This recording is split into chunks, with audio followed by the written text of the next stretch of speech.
Hi everyone, Elizabeth here. So I've been I haven't done a video in a while, and I got kind of stuck again. So this has been like this for a while, and I thought, well, we'll just start the video because eventually she'll move. I haven't really caught up on my various parts of videos about the questioning everything. I'm now at a point where I'm way ahead of where I was months ago because I've discovered different information as well as other presenters and speakers who have been able to answer some questions. But I was back home in Cleveland in the Midwest at the end of April, and so it's taken me a little bit of time to catch up on everything.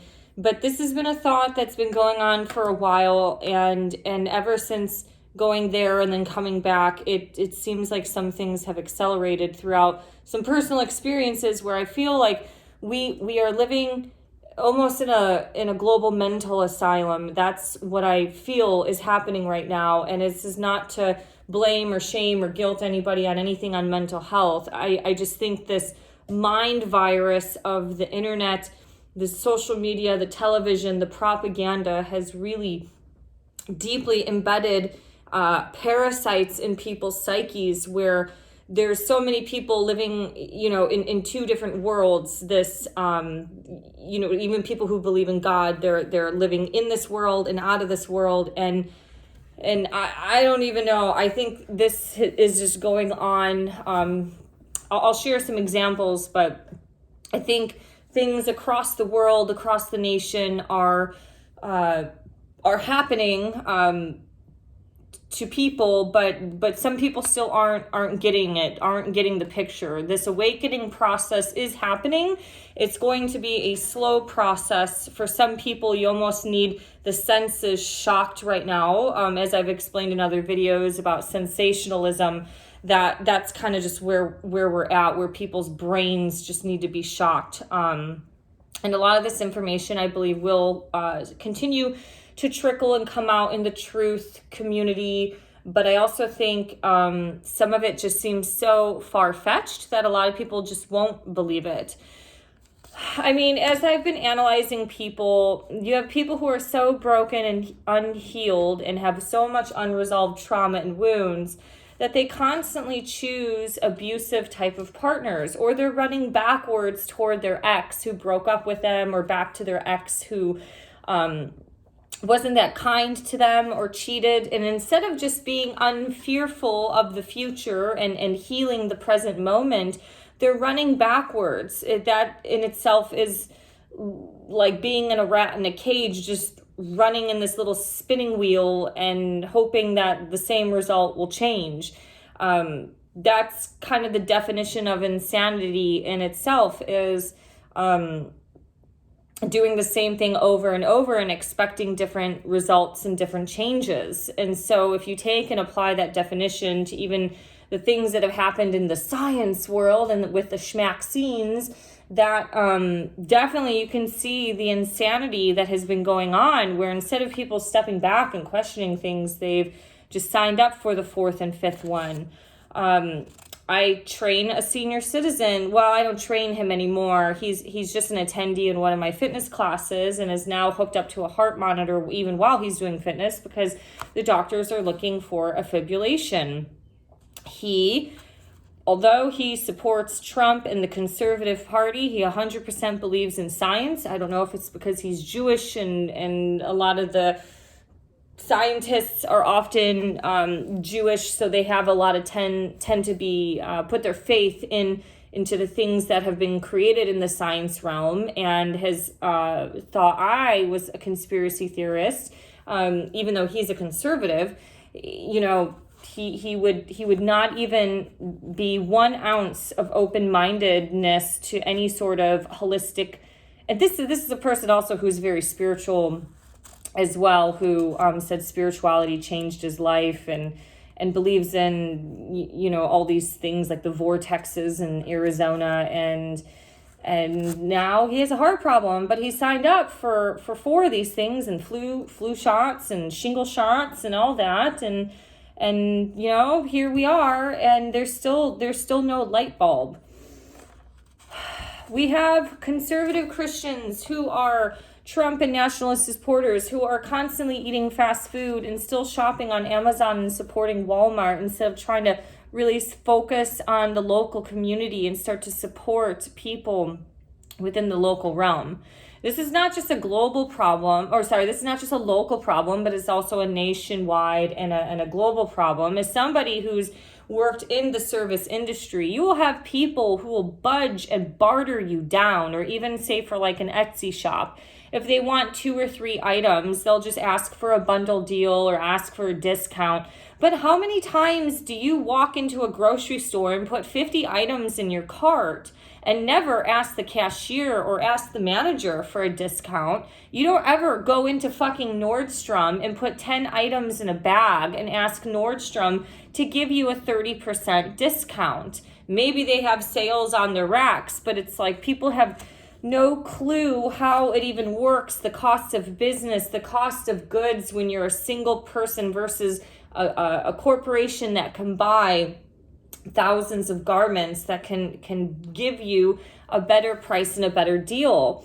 But it just seems like there's always this budge where people will pull this crap on the independent entrepreneur, but they'll never ever stand in front of Amazon with little pickets in their hands saying, you guys are too expensive. Like, why are you more expensive now than when you first started 10 years ago? It's called a scam. That's just how business works. They start off with a cheap, low price. They get you hooked in. They made it super easy with Prime memberships, which I've recently discovered that the word Prime is part of the satanic realm. Just the words in general, like Prime and Meta, those are words within that satanic magic industry that are not of the highest realm, so no shocker there. But to the normie, that just makes no sense to them. But to the people who know energy and understand that we live in an occultist society,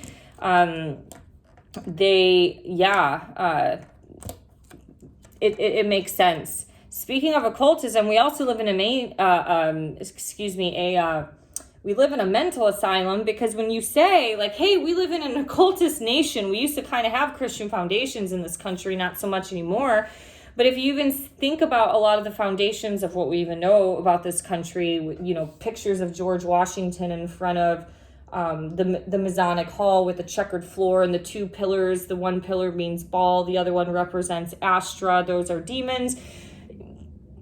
People don't get it. Not that they don't get it. They won't believe you because it sounds so far-fetched. It's not what they learned in their social studies book in the 90s or even back in the 50s and 40s. So we live in a crazy mental society. I recently, the last week, just had a conversation with this sewing and service group that I go to. The pastor there he's more of an academic theologian. He's very progressive, and I don't like his sermons generally because of things like that. But you could tell when you make people uncomfortable because they start pursing up the lips, or like you can just tell by facial expressions or body movement when you're having a conversation with somebody that it makes them a little uncomfortable.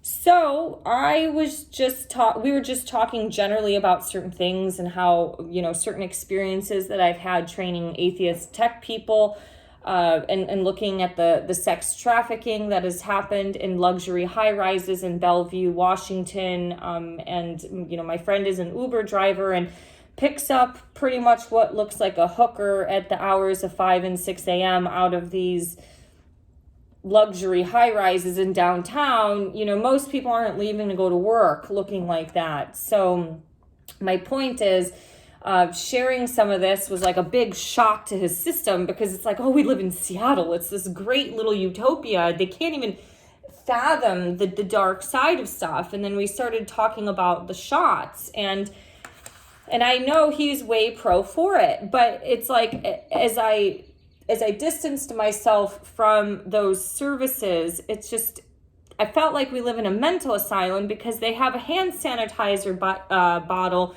up at the front of the church where before you get your bread to dip it into the wine, everybody's pumping that little thing and putting that benzene-filled shit on their hands.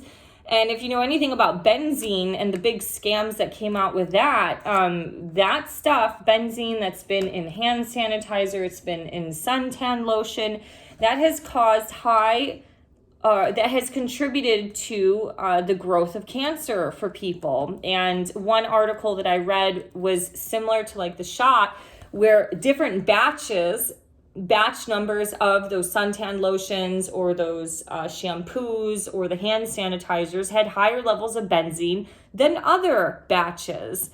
So it's just like, oh my God. Anyways, I feel like we live in a mental asylum when we're praying for people who have cancer and who are sick and dying or in hospice, but yet you have people who are in a choir still muzzling themselves, pumping this toxic garbage on their hand. And then the professor getting so fucking upset when you talk about the naturopathic perspective of a shot, saying, hey, well, if you flip your lens here and start thinking about it the other way, does formaldehyde fit into the realm of health and human healing? No, it doesn't. Toxic chemicals, when you start digging into toxicology, you will start understanding that all of the problems that we have today are because of chemicals, pesticides, herbicides, toxic chemicals everywhere, in our food, in our water, the fucking birth control, the pharmaceuticals that we're having. Women, this study came out from Sweden, women's birth control, because you urinate the stuff out into the toilet and that goes into your freshwater sources wherever you live, that high amount of estrogen that has been urinated out of those women have changed and altered the local, I don't know what you'd say, like the flora and fauna of the fish. It changed the sperm count as well as changed the anatomy of the male fish in that area because of the high amounts of estrogen. I feel like we live in a mental asylum because some people have gotten so lazy, as what I've seen in the Midwest, and there is like this haze that's just over some people's lives or delusion that they know their higher self is telling them to stop eating fast food, or I need to take care of myself, or I need to start, I don't believe in really going to the doctor, but when you have really bad gut and heart issues, you kind of need to go to a doctor. Like if you have a lot of problems, you need to get that prognosis or diagnosis from a doctor and then try to get as much natural help as possible, whether it's through nutritional healing or from a naturopath and things like that. People have become so passive. They just want everything to happen magically and not put in any effort. And that's been part of the propaganda and the breakdown of society, because the system has taught us or taught people that it's like you just get discovered. Like, oh, you could be as irresponsible as you want in your life, financially and health-wise, and you can do it your own way, but you will continue to go down these negative rabbit holes when you have that type of mindset. I guess maybe that's what I'm trying to say. Like, I feel like when I've been personal training people for 17 years is that people want to get healthy, but they want to do it their own way. And it doesn't work like that. Like Weight Watchers was a perfect example. When I was younger, I had girls in high school, friends from high school. Once they got in college, they gained a lot of weight because of eating and drinking. And then they went on Weight Watchers. They would starve themselves all day just so they could drink beer at night. So pretty much they ate nothing all day, drank beer at night. But because they were within their point system, that they were okay. There was no conversation about the quality versus the quantity of the calories or the lack of nutrition that was going in their body because they fucking starved themselves all day. I mean, this has been happening for a long time, but it just seems like now it's like, Pandora's box of insanity has just completely opened up. Today I was at an estate sale and there was a sweet old couple there. They were probably at least in their 80s. I think they were still living in their own home, and they were sharing a conversation to the woman at the cash register. Because when you do a lot of estate sales, it's mentally taxing. You got a long line. You're like, you're trying to add everything up. But she basically said that they were just recently at a store, like a little grocery store, And their total came out to $5.98. And it was kind of like a teenager that was working as the cashier, and she handed him $6. He had to pull out his phone and calculate $6 minus $5.98. I am very fearful of the future of humanity because this dumbing down process, I'm telling you, these young kids are not smart. In Ohio, I just, my childhood home, my neighbor is an aide at a school. This is on the east suburbs of Cleveland. And she was just saying how stupid these kids are today. And pretty much, they're all doing drug deals in the bathrooms or out in the recess time. And children have gotten very violent, but also the racial tension has gotten really bad. And so she's Italian, so technically her skin is olive, but she would be considered a white person. And a lot of the black kids just don't like the teachers or the aides. And so she had a kid that was in detention who wasn't on the list, and she asked him to leave a couple times. And he just got so irate about it that he went and pushed her, and she fell down and got whiplash in her neck. It's not only these kids that have been brought up on technology have absolutely no critical thinking skills or even ability to do basic math, because I don't even know what they're teaching them. But the masses who are going into public school, this is really scary, because I really don't know if there's going to be hope for future generations once baby boomers die out, and then any of the smart millennials, like the early 80 babies and 70 babies, once we go, I don't know if there's really much hope for humanity, because these kids are vain. All they care about, and they're savvy at it, is social media. They care about themselves. They don't give a shit about community. They don't care about other people. This is a really big problem. So not only do you have that, like out in that part of the country, and then I come here and I just notice a local nanny, like the daycare, it's pretty much, half-shaved head, orange hair in the front. They're all wearing masks outside. It's like one of the hottest days of the year so far in the upper 60s, almost 70s. And I think it's getting like 80s this weekend. And yeah, I don't know. It's just, these are our nannies now. And a lot of these people are becoming school teachers, which I don't even understand, because half of them don't even have an ounce of, it doesn't seem like they have a lot of love in their heart for humans. They all hate one another. They hate everybody else who's not like them. So I don't know why they're signing up for these industries of teaching and helping care for children. It's kind of bizarre to me. But recently just saw a video of a school teacher who, has a big ass bull ring in her nose, and is talking about how she doesn't like lying to kids. It's not right. And she's been very open about her pronouns to the children, on how they should address her. But what she hasn't been open on is her polyamory lifestyle. And this polyamory lifestyle she doesn't want to lie about. And so it's like, great, now we have identity crises with children, but now we're going to be teaching that it's totally okay to just have a bunch of partners, however many. Everybody could just have as many boyfriends and girlfriends as you want. You can identify whatever you want. We live in a mental asylum. This is an asylum. Speaking of polyamory, as I've been questioning everything, I find this is going to be in another video, but I find it really, really fascinating that some of the biggest voices in this spiritual truth leading movement are polyamorous.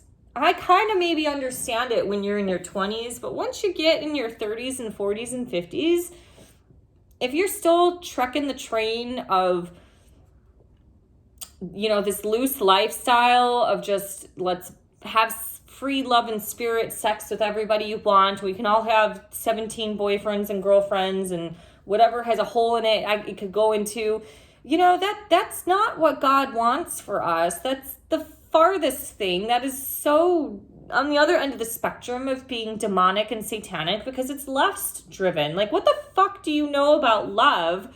How do you preach love and a Christed heart and use the word God when you can't even sign up for love in your own life? It makes no sense. It's at the asylum. We live in an asylum. I just saw 3 dudes the other day walking down the street, all holding hands with one another. Apparently, you know, they're open with their sexuality, but now it just seems like the acceptable thing is. I'm not judging people who are polyamorous. I've been around them enough because they were in my rock climbing group or in different yoga groups that I used to I guess kind of be around when I was single. I had nothing to do, so I'd go to something like acro yoga. And now looking back, I'm like, oh yeah, this, you know, I was like, I was always kind of skeptical of some people, but it just seemed like everybody dated everybody else, and they all slept, like everybody in that room slept with each other, and it just seemed really kind of weird. But the funny thing is, I feel like there's so much unresolved wounds and traumas that have not been resolved, which is why a lot of people go down this polyamory rabbit hole. And then it becomes just like an elixir. The energy and the rush and the excitement is just kind of like a drug. So it kind of becomes an addiction. And the ironic thing is, once people's lives spiraled out of control from their polyamorous lifestyle, they actually left that and became monogamous. It was like the light bulb finally clicked to them, like, you know what, I think I'm a monogamous human being. Yeah, I don't know. I think it's also just really strange to me out here where people will not believe, you know, people who are coming out of the system, or we have this Me Too community, listen to her. But they won't listen to people who have been either human trafficked or even the people fighting this, trying to bring awareness to human trafficking. Anytime the governments or these corporations or these agencies or these elitists, whatever you want to talk about, start causing chaos is the catalyst for change. It's to help uproot people, which a lot of the uprooting seems like, oh, we need to help people and all this stuff. I want to maybe do a separate video on this, so I go into it a little bit more, but that catalyst for change is usually linked to either some form of agenda to move a bunch of people from point A to point B to fulfill an agenda, as well as for the corrupt people to start human trafficking people. How do you bring this enlightenment to atheists who hate fucking God and hate everybody Christian, but they can't even believe that we live in this occultist society where these people perform dark sex magic? And that happens. Yes, it does happen. That is like the root of Freemasonry. You know, the little G in the G represents geometry. Some people will say God, but you have, you know, one symbol this way, one symbol that way. This is, you know, the women's legs, you got the man's legs. It's all part of sex magic. I learned a lot about sex magic from some of my former gay yoga students, because they told me about all the Romans and the Greeks. They were all gay. A lot of those soldiers were gay because it was sex magic, and it provided a lot of power before they would go into battle. And there's another, you know, like trail, a rabbit hole that you can go down to that. But it's pretty fucking basic. You could just type it in Google. How many kids are missing a year? Millions of children go missing a year out of hospitals. They go missing a year when they're trying to get into America from Latin and Central South America. All these kids end up going missing. This is a problem, and it's just I don't know what it is. It's if you've heard, now that you've just listened to 24 minutes of this, it seems like ignorance is almost more evil than evil itself, because ignorance and what else? I had the thought earlier before I did this video, maybe it's part laziness. It's like a naive ignorance. Like, trust me, sometimes when I hear these things, I don't want to believe it. I don't really go down the thing, like I'm not into aliens or stuff like that. I've never I mean, I'm very open-minded that other beings exist in this vast universe. But there are some things that are a little bit more believable than certain, conspiracies, like aliens are going to take over or whatever. Maybe the government is hiding aliens. I think whatever. That's another topic, but it is not unbelievable that millions of children go missing a year. It is not unbelievable that in our backyard with all these wealthy tech people, the dark side of abundance is that they're running brothels out of luxury high-rise buildings in Seattle and Bellevue. That does not seem unbelievable to me, especially when you have these these Chinese massage parlors end up getting busted, trafficking women from Thailand and from China. I don't know. I think people still think that crime and drugs and all this stuff is just for like losers and homeless people, and it's not. This is a very, the system is stupid in some ways, but these are high-level intellectual people who are performing mass crimes against humanity, and people can't open their eyes to it. They can't even open part of their mind, and I think this is part of the problem in the age of Aquarius, because Aquarius is a fixed sign. But it still boggles me that we have Christians who are still supporting the system. They still shop on Amazon because it's easier. They still eat fast food. You have spiritual people who say they love and believe in God, but then they're out lusting themselves out within their social community. This is nuts. It's also fucking ignorance. It's like, at what point are you gonna choose the side of the spectrum? It's like, it's kind of like a teeter-totter, like a seesaw. We have to have our feet on the ground and, keep our eyes up toward the sky type of thing, and have some faith. But at some point you gotta draw the line in